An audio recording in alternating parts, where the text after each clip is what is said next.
ఖమ్మం జిల్లాపై కాంగ్రెస్ జెండా ఎగరడం ఖాయమన్నారు ఎంపీ రేణుకా చౌదరి. 10 ఏళ్లు ప్రజలను మోసం చేసిన బీజేపీ ఆటలు సాగవన్నారు. రాజ్యసభ ఎంపీగా ఎన్నికైనట్టు ధృవపత్రం అందుకున్నాక బిగ్ టీవీతో మాట్లాడారు. మరిన్ని వివరాలు మా ప్రతినిధి వెంకట్ అందిస్తారు. రాజ్యసభకు ఎన్నికైనటువంటి రేణుకా చౌదరి గారు మనతో ఉన్నారు. Madam, congratulations. ఫస్ట్ ముందుగా ఎంపీకి బరిలో ఉంటామనుకున్నారు అందరూ. ఖమ్మం నుంచి అనూహ్యంగా అధిష్టానం ఇచ్చినటువంటి ఈ రాజ్యసభకు సంబంధించిన ఎట్లా ఫీల్ అవుతారు? ఇవాళ వాతావరణంలో నన్ను కాపాడి ఇవాళ రాజ్యసభ వరకు రాష్ట్ర ముఖ్యమంత్రి గారు రేవంత్ రెడ్డి గారు, ఖర్గే గారు, సోనియా గాంధీ గారు, రాహుల్ గాంధీ గారు, ప్రియాంక వీళ్ళందరూ భాగస్వాములుగా ఉండి ఇక్కడ మనం పరిపాలన ప్రభుత్వాన్ని ఏర్పాటు చేసుకున్నాము. అదేవిధంగా ఇది ఒక బాధ్యత మా పైన మోపుతున్నారు. ఇదేదో గిఫ్టో బహుమతో కాదు. ఎందుకంటే దేశమే క్లిష్ట పరిస్థితుల్లో ఉంది ఇవాళ రోజు. మీరు చండీగఢ్లో గమనిస్తే సుప్రీంకోర్టు జోక్యం చేసుకొని వాళ్ళపైన తీర్మానం చేసే వరకు వాళ్ళు దున్నపోతమైన వానవైఖరి. ఇది కేవలం చండీగఢ్ బయటపడింది. ఇదే విధంగా బిల్కిస్ బాను కేసులో కానీ యావత్ భారతదేశంలో జరుగుతూ ఉండే నరకం ఏదైతే అనుభవిస్తున్నామో, అన్యాయం ఏదైతే జరుగుతూ ఉందో, ఈ విధంగా ఇవి చేసే అవకతవకలన్నింటినీ కూడా అరికట్టేదానికి ఇవాళ మేము రాజ్యసభలో కదం పెట్టబోతున్నాం. రాజ్యసభకు అడుగు పెడుతున్నారు. ప్రధాన ఎజెండాగా బీజేపీ ఇవాళ గత 50 ఏళ్ళు దేశాన్ని పరిపాలించింది కాంగ్రెస్ పార్టీ. వాళ్ళు తీసుకున్న ఆర్థిక విధానాల వల్లే ఇవాళ దేశం వెనుకవాడి కారణమైందనేది ప్రధాన ఎజెండా ఇవాళ ప్రజల ముందుకు తీసుకెళ్తుంది బీజేపీ. మీరు ఎట్లా ఎదుర్కొంటారు? నాయన, వీళ్ళు దొంగ సర్టిఫికెట్లు పెట్టుకొని పార్లమెంటుకి రాకపోతే, దేశ చరిత్ర ఎప్పుడైనా పొరపాటును చదువుకొని ఉండింటే, అసలు బ్రిటిష్ సామ్రాజ్యాన్ని మనం తొలగించి ఆ రోజు కానీ పైసా మన ఇంట్లో లేనప్పుడు ఇతర దేశాల నుంచి మనము తిండి తెప్పించుకొని మన ప్రజలకి అన్నం పెట్టుకునే వాళ్ళమి.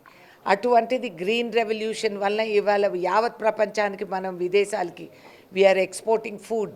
Every 6 citizen is an Indian. Youngest country in the world. నువ్వు గత 10 సంవత్సరాల్లో పుట్టినోడు కాదు. ఇది ఇన్ని సంవత్సరాలు 75 సంవత్సరాలు రిపబ్లిక్ మొన్ననే మనం పండగ చేసుకున్నాం. ఇది ఏంటో, వాస్తవాలు ఏంటో, గత చరిత్ర ఏంటో ఏమీ తెలియకుండా ఈ విధంగా వాగితే చదవేస్తే ఉన్నమతి పోయింది అనేది వాళ్ళు రుజువు చేసుకుంటున్నారు తప్పితే నథింగ్ ఎల్స్.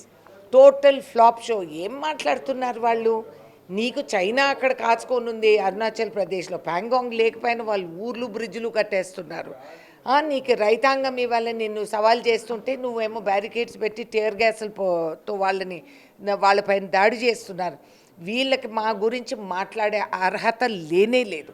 వీళ్ళు చేసే ఆర్థిక కుంభకోణాలు అతి త్వరలో బయటకు వస్తాయి. ఒకవైపు ఈవీఎంల పైన పోరాటాలు జరుగుతున్నాయి వ్యతిరేకంగా, మరోవైపు ఇందిరాగాంధీ హయాంలో 400 పైచిలకు ఓట్లు సాధించింది, రికార్డు బద్దలు కొడతామని కూడా బీజేపీ ధీమా వ్యక్తం చేస్తుంది. మీరెట్లా? వీళ్ళు చేసేవన్నీ ఇటువంటి టక్కర్ పనులే. మీరు ఉన్న కరెక్ట్ పనులు మీరు ఎప్పుడు చెప్పరు, చేయరు. ఏం చేయకుండానే దేశం 10 సంవత్సరాల్లో ISRO, ICRISAT, public sector undertakings, green revolution, white revolution ఇవన్నీ 10 ఇయర్స్లోనే అయినాయా? పిల్లలకి ఉచితంగా చదువు పెట్టి 18 ఏళ్ల వయసు వాళ్ళకి భవిష్యత్తులో భాగస్వాములుగా ఉండాలి భారతదేశంలో అని ఓటు హక్కు ఇచ్చింది ఎవరు? చిరునవ్వుతో సంతకం పెట్టి ఆడవాళ్ళు జాతకాలు మార్చేసి ఇవాళ 33% నుంచి 50% కొన్ని రాష్ట్రాల్లో అమలు చేసి ఆడవాళ్ళు రాజకీయాల్లోకి అడుగుపెట్టింది ఎవరు? నీకు అంత ఖండబలం, అండబలం, అధికార బలం ఉన్నోడివి నువ్వు ఇంతవరకు పార్లమెంటులో నువ్వు ఎందుకు మహిళా బిల్లు తీసుకురాలేదు? మొన్న ఎన్నికల ముందు డ్రామాలు చేసి అంటే ఆడవాళ్ళని అంత లోకుగా వీళ్ళు చూస్తున్నారు. ఆడవాళ్లతో మాట్లాడే అసభ్య వాకులు దేశ ప్రధానమంత్రే మాట్లాడుతూ ఉంటారు. ఆ విధంగా వీళ్ళెవరండి మాకు చెప్పడానికి? వీళ్ళ గురించి మాట్లాడేదానికి మా దగ్గర టైం లేదు. కేసీఆర్ ఢిల్లీలో ఉన్నారు, కాంగ్రెస్ బీఆర్ఎస్ దగ్గర అవుతున్నారు. వచ్చే ఎన్నికల్లో కనీసం సీట్లు కూడా గెలవలేని పరిస్థితులు ఇవాళ రాష్ట్రంలో కాంగ్రెస్ ఉందంటూ కూడా కిషన్ రెడ్డి ఇలాంటి నేతలు కామెంట్ చేస్తున్నారు. ఏమండి, బీజేపీ బీఆర్ఎస్ ఒకటే కదా, వాళ్లే కదా పొత్తులు పెట్టుకుంటా ఉండేది. మధ్యలో మేము ఎక్కడి నుంచి వచ్చాము? మాకు అవసరం లేదు. నీ కొంగు పట్టుకోవాలని అవసరం లేదు, ఇంకెవరి దగ్గరికి పోవాల్సిన అవసరం లేదు. మేము గెలుస్తాం. మేము మా సత్తా, మా బలం పైన మా కార్యకర్తల అభిమానం, కాంగ్రెస్ అభిమానులు ఎవరైతే ఇంత స్వేచ్ఛగా వాళ్ళు బతకగలుగుతున్నారు ఈ 2 నెలల్లో మీరు చూస్తున్నారు. మేము వాళ్ళ బలం పైన మేము గెలుస్తాం. మీ ఏడుపు మీరు ఆడవండి, మాది మేము చూసుకుంటాం. ఇది మొత్తం మీద దేశం స్వాతంత్రం వచ్చిన తర్వాత కూడా కాంగ్రెస్ పార్టీ చేసిన ఆర్థిక విధానాలే ఇవాళ భారతదేశాన్ని నిలబెట్టాయి. ఇక గాలికి పోయే మాటలు పెద్ద పట్టించుకోమని కూడా ఆమె చెప్తున్నటువంటి పరిస్థితి కనిపిస్తుంది.